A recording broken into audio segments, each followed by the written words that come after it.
Hello, everybody, and welcome back to Cooking and Kids. In today's episode, we are taking you to state of Utah, to a place called Bryan's Head.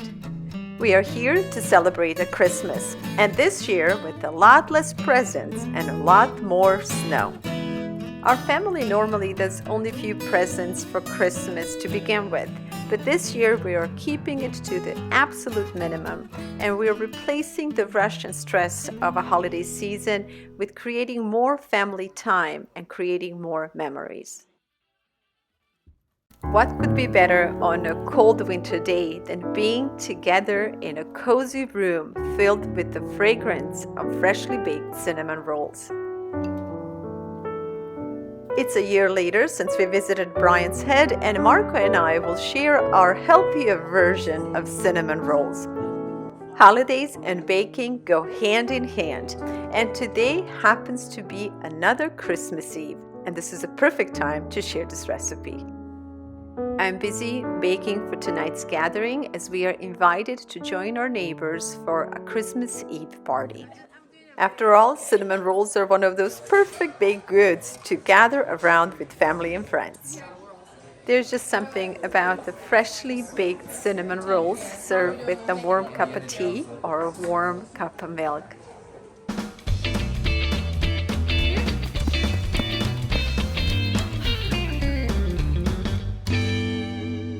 The road takes us from Southern California straight to Bryan's Head, which is just a little bit above St. George's Town in Utah. We don't have a lot of snow in Southern California, and because of that, this year we wanted to give a whole lot of snow to our family for Christmas. I'm also hoping to put Marco and Michaela on the skis for the first time and to see if I remember how to do it myself. By far, this was one of our best Christmases ever. Our one-bedroom studio had a beautiful fireplace in the middle of it and a gorgeous views of the snowy slopes. Just like our place, our Christmas tree was miniature as well. Mickey, being the creative one in the family, put together this little wire Christmas tree, and decorations were homemade too. Everything was simple so that we can have more time to rest and to be together. 1, 2, 3, 4, and go! Oh, it's in my shirt! Oh my god, there's so much in my shirt! I'm doing good out.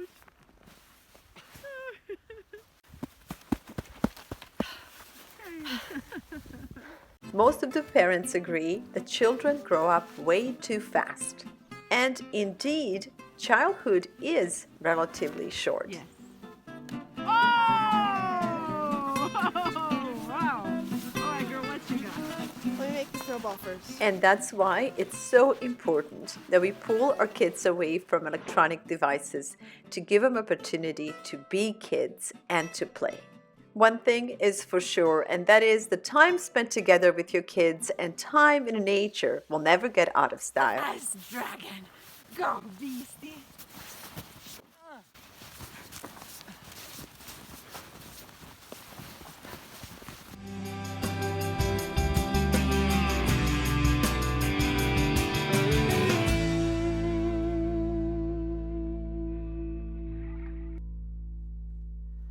It was wonderful to see my two teenagers being kids again.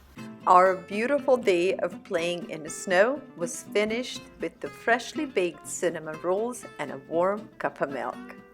Unlike the cinnamon rolls that we're going to show you in a little bit, these were semi-homemade. But before we head down the hill and I get back in the kitchen, I gotta give it a shot at this snow jumping thing. It's a year later, and this time we're celebrating Christmas Eve at home with lots of rain instead of snow. We so enjoyed keeping our Christmas simple that this year we're doing the same. A small Christmas tree with few homemade decorations and a bouquet of fresh tulips is all that's needed.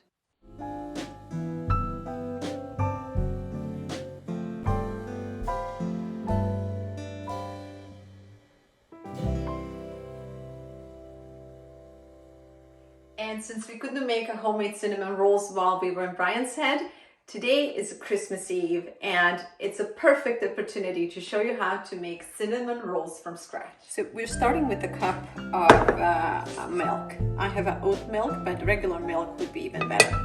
A teaspoon of sugar, and we're gonna do about 3 teaspoons of yeast. Then we're gonna bring this mixture on a low fire to make it just lukewarm. Marco found a perfect lemon. This is looking good. And so next step is to add flour. And I'm gonna start with 4.5 cups of flour. I like adding a little more substance to my dough, and here I have raw pumpkin seeds, some flax seeds, and some chia seeds. So the goal here is to add a little bit more flavor, a little more nutrition, and obviously with that you're adding fiber, protein, and all that stuff to your dough. And it's also going to give a little bit different texture and color. So I'll just go ahead and blend these and add it to flour.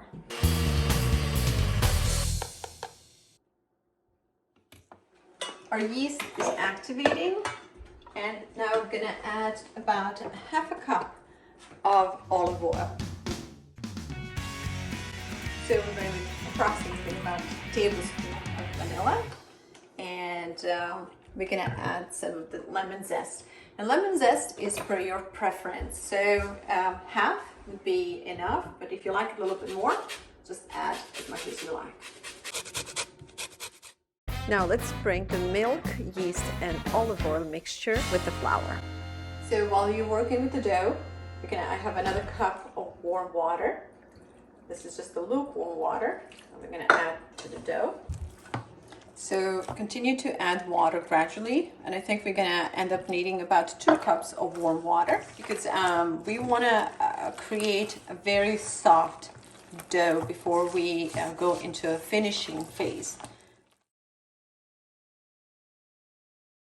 When working the dough, there are a few things to pay attention to, and one of them is the room temperature, because the speed at which the dough will rise very much depends on the room temperature. The next thing is the moisture of the dough. If you want to have a nice fluffy dough, you need to have enough moisture for bacteria to grow in your dough. So as you see right now, we have this sticky substance. It looks too thin, too sticky, but actually this is exactly what we want, and this is a good consistency at which you can blend all the ingredients inside the dough really good. And now this is like a finishing stage of making your dough. You just add some flour, clean your hands really good. Now it's just incorporating that extra flour and these extra pieces back into the dough. Some people will prefer not to do this. They will dispose of these little crumbs on the bottom. But the way I grew up, my grandmother always said, don't waste. And if we allow this dough to sit long enough, all these little pieces will incorporate very nicely into the dough itself.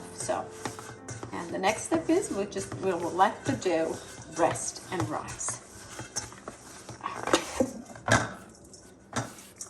We have all the pieces in. I'm just going to put a little bit more flour on the bottom, like this, and then we're going to tuck in the dough and let it rest. To help the dough rise, keep it in a warm place. I have it on stove, and I'll turn the oven on so that it will keep the stove warm, lukewarm.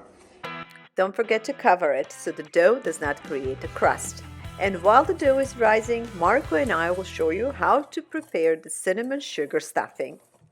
But first, I gotta clean up. I was ready to make the sugar mixture and realized our brown sugar was hard as a rock. So I had to call my son Marco and use some of his muscles to help me scratch enough sugar for our recipe.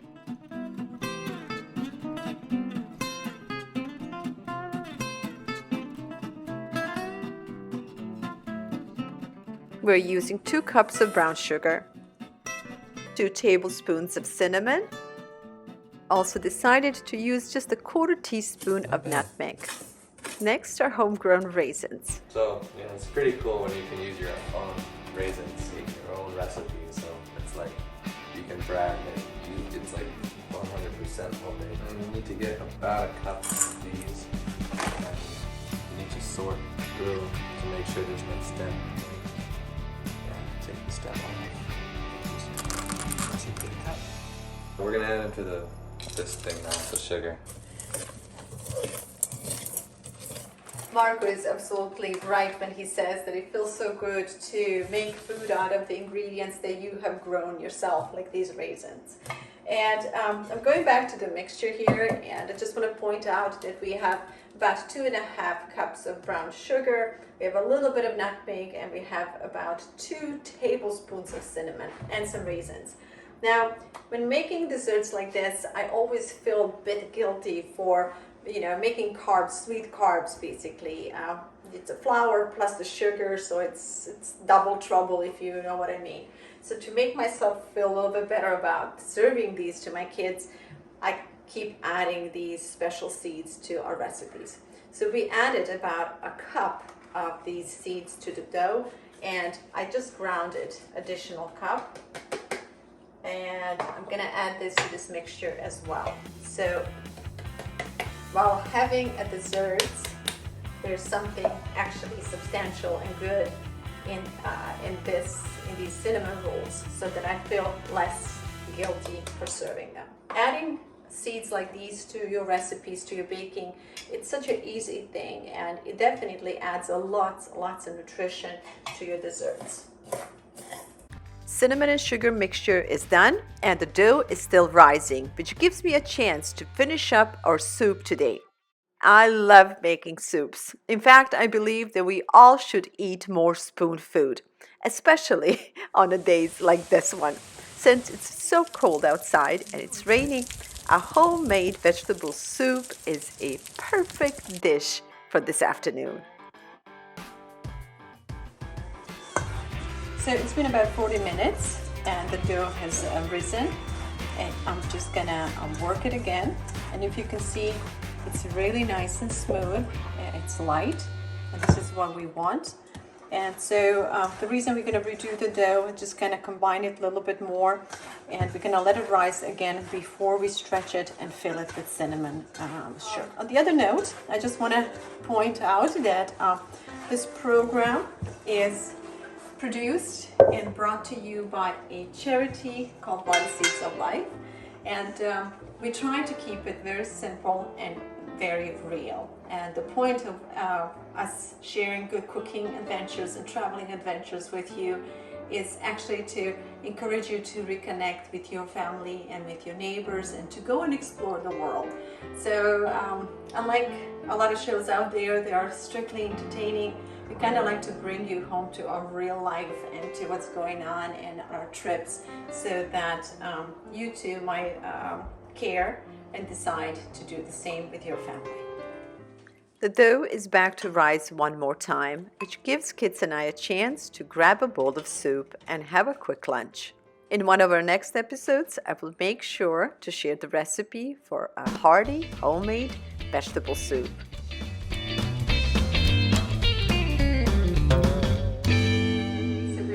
The next step. So for that, we're going to need a tablecloth or a kitchen towel, a large kitchen towel.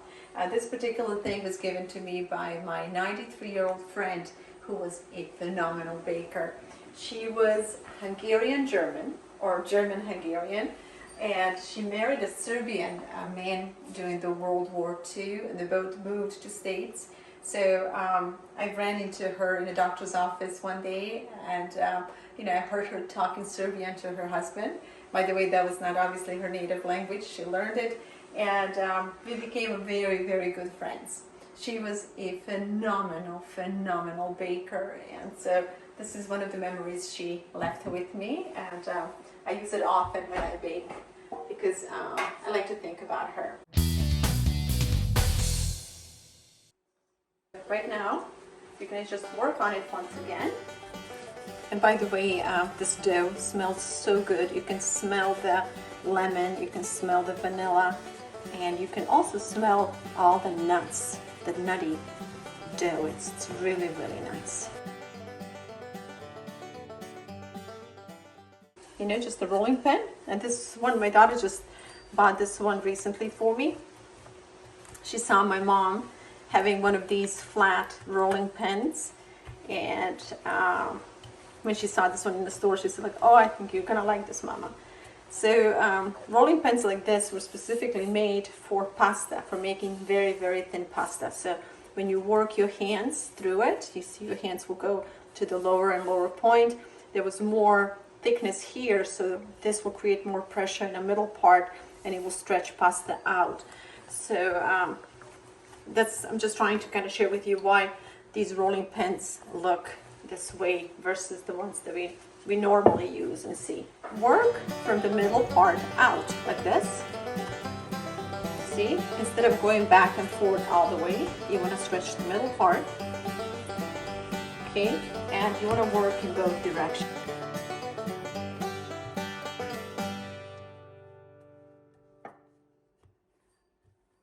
Between rolling the dough, you want to use your hands to kind of guide it in a shape that you would like it to be. So stretch it a little bit, position it, and then just go back to it. Now, I should mention that depending on the size of your cinnamon rolls, the thickness of the dough will be different. If you want to make them smaller, you can go thinner. You'll have smaller cinnamon rolls and you can have more of them. Or if you want them really thick, you know, you can leave it at this thickness, let them rise a little bit more, and you can make giant cinnamon rolls. So I'm aiming to be somewhere in the middle. All right, we got it to the thinness that we like. Now we're gonna add some butter, and for that you want to room temperature butter, or butter it's liquidy like this, but not completely liquid. So we want to make sure that we put enough butter on the entire dough. Besides adding flavor to cinnamon rolls, butter will also help melt the sugar and help the sugar and cinnamon stick to the walls of the dough. While my hand is nice and greasy, I'm also going to put some butter on the bottom of this baking dish.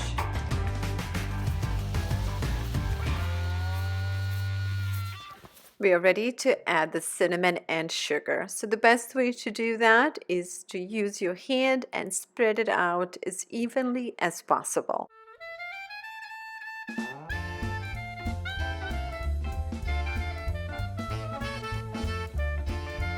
All right, this is now most exciting part. And so for those of you who are bakers, you know what the deal is with rolling the strudel. For me, and one lesson that I learned from my mom is to keep this part of the cloth really straight, like straighten it, tighten it between your fingers so that you can work with this entire area here. You have a control over it.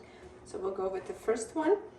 And the first one, I like to go in and tuck it in or shape it a little bit more with my fingers, like that. And then we're just gonna roll it. Again, keep the cloth nice and tight.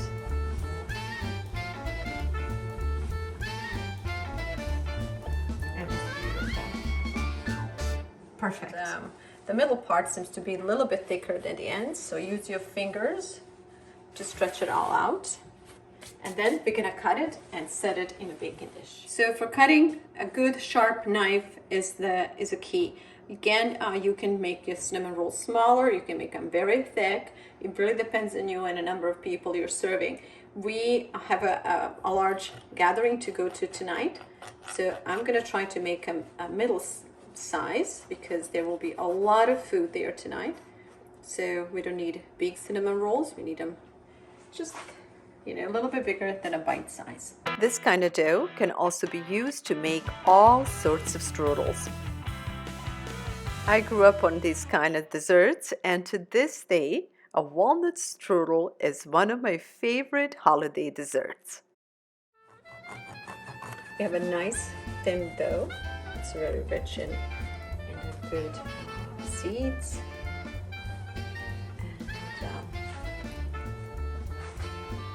And they're looking good. They're looking good so far. They will be even prettier once they rise and they get baked.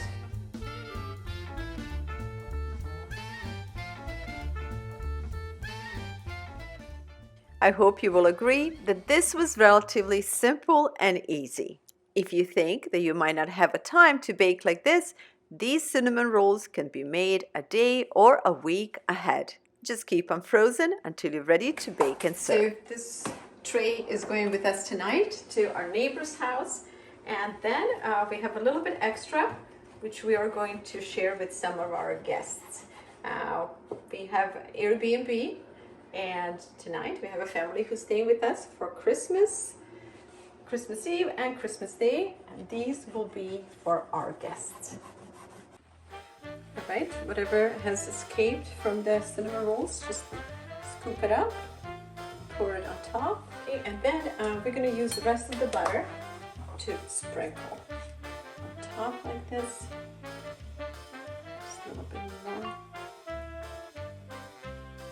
And I know for a lot of you who are watching this, you're thinking like, oh my gosh, this is way too much butter. And yes, I do agree. But cinnamon rolls are not made often, and when you do make them, I make them at least the way they should be made. And only comforting thing in all of this is that it's real butter. It's not a shortening. It's not any other junk, but real olive oil and real butter. Okay, we got it, and now we're gonna let them sit and rise once again before we bake them. Bake them on 350 for about 35 to 40 minutes. These are done and they are ready for tasting. They're so darn good. Excellent. Cinnamon rolls are ready for tonight, and the rain has stopped pouring.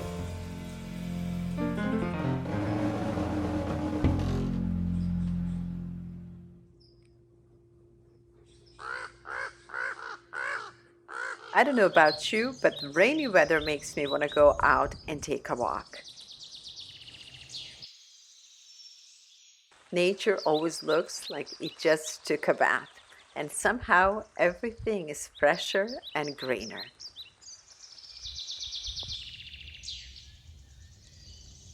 So let's go and take a walk and see what we will find along the way.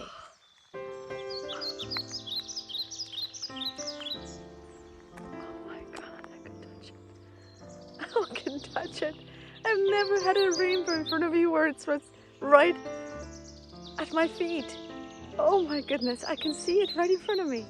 The end of the rainbow, it's right here. Oh, this is just unbelievable. Right here.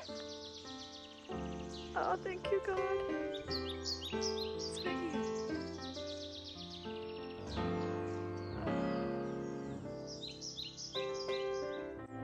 This rainbow caught me by such a surprise that it literally brought me to tears.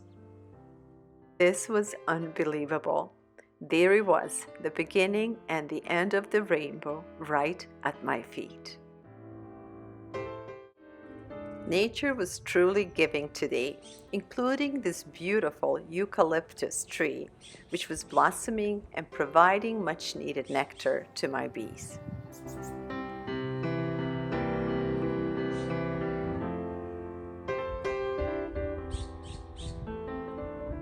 I felt as if the eucalyptus tree was saying, I got beautiful flowers for you, so come and pick them. And so I did. I picked a few along with the other wildflowers to create a special bouquet for a Christmas Eve.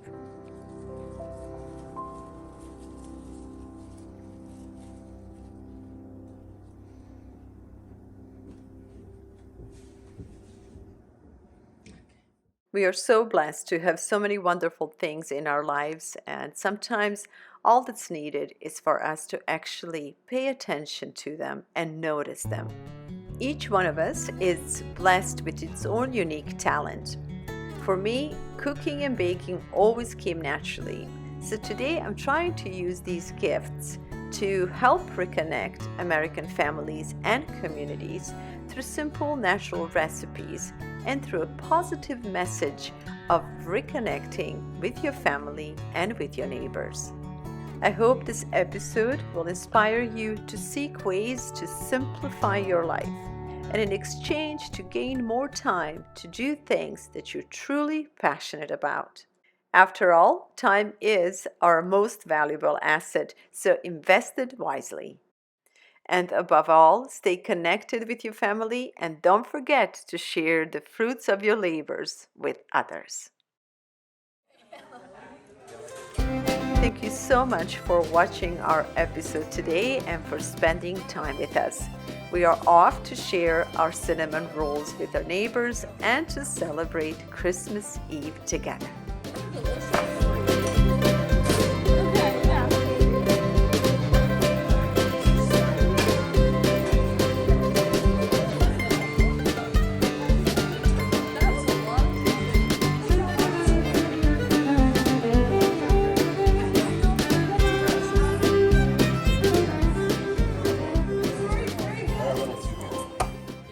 By the way, we would love to hear from you.